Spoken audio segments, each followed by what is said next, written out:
At this phase, time and space are one thing, so we just represent them by a number 10 to the power of -5. Since we have a given frequency for our ISW, our mathematical machine will start treating it differently. Let's graph this frequency at a finite portion of spacetime. Then take this graph and wrap it up around a circle. It could be considered as a rotating vector where the length of each point in spacetime is equal to the height of that graph for that spacetime, which would be equal to 10 to the power of -5 in our case here. High points of the graph correspond to a greater distance from the origin, and low points end up closer to the origin.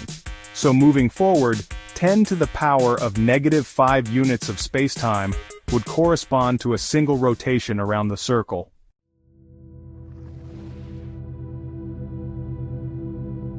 So here we have two different frequencies at play. The frequency of our identity stem wave ISW, which is 10 to the -5, and then separately, is the frequency with which we wrap the graph around the circle, which could be half of the rotation per spacetime unit.